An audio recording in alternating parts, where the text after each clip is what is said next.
Hello everyone! In today's video, I will be talking about emotions.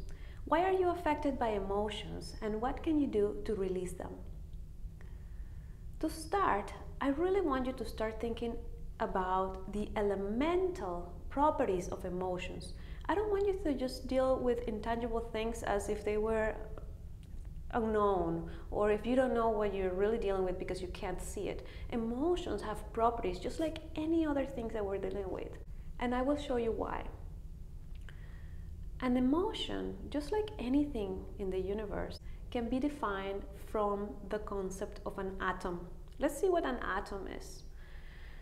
An atom has a center, right? That's like their main, whatever information program it has is in the center of the atom. And then it has something that defines that atom, that makes it one atom instead of making it a big mass. And that's its electromagnetic field, and is limited by electrons. So the electrons are what makes an atom be an atom.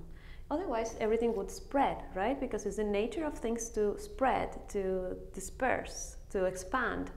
But because of this electromagnetic field, the atom is able to stay as what it is. The same thing happens with the physical body, with the human body.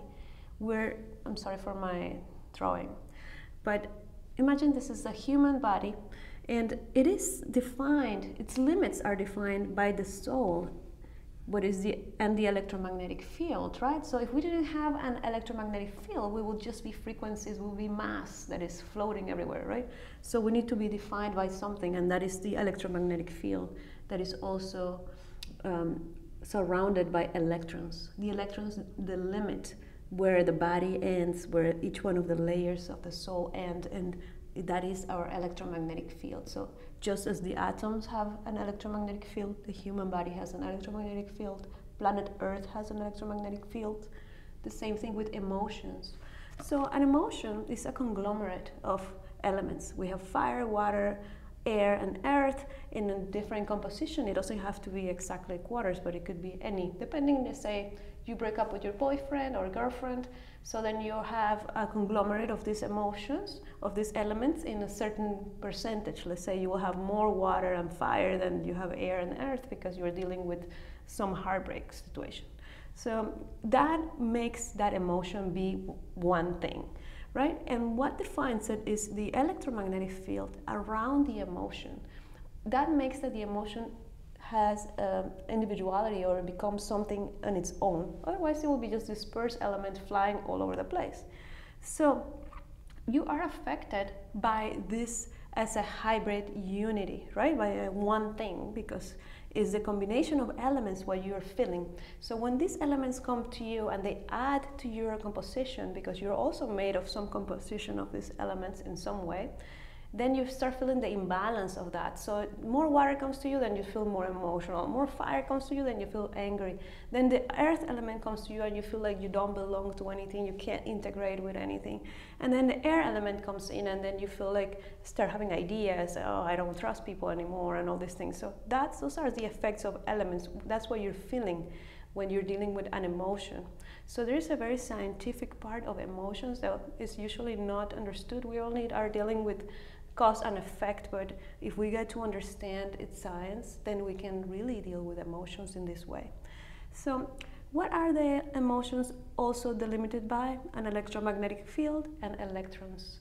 Electrons make that this emotion turns into one thing. That's the limit, just like in the physical body, just like in the atom.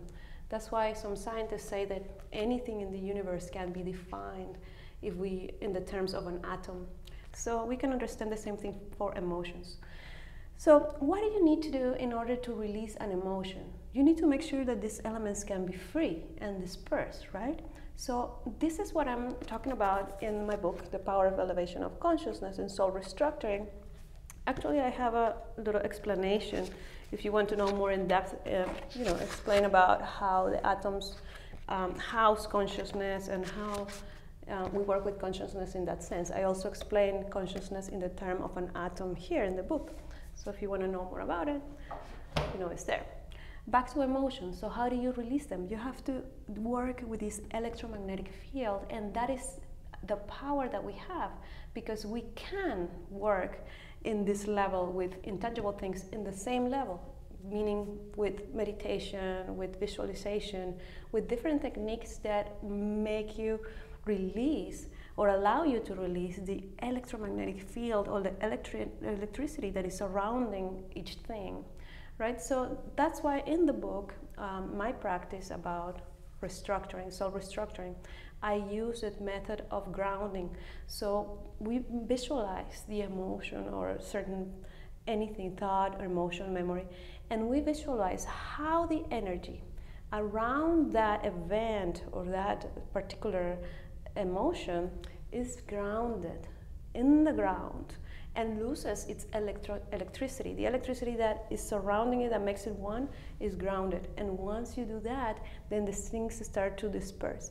And this works because it's kind of the same theory behind NLP, neuro-linguistic programming, in which you grab an emotion or an event and you see it go far away, or you change the effect on you, you make it look like something funny happened instead of what it is. So then you're changing the electromagnetic field and the composition of the elements of that particular memory or emotion. So it's the same concept, and both of these concepts work with the electricity and electromagnetism of each emotion. So from now on, when you deal with an emotion, I want you to think about elements. Oh, what elements I am interacting with? I'm sad, so maybe I have a lot of water. I need to add more fire elements in me to counteract that effect of the water, right? But also what I can do is to work immediately around that emotion and ground it. Ground the electricity of the emotion to disperse the elements and free yourself from the interference of this hybrid, because it will not be a hybrid anymore, it will be dispersed. Very good. I will be talking more about emotions in the next videos, and if you want to know more, you can find a lot of information in my book, The Power of Elevation of Consciousness, Soul Restructuring. There I have developed this in depth. And well, I'll see you in the next videos, and sounds good. Okay guys, see you soon.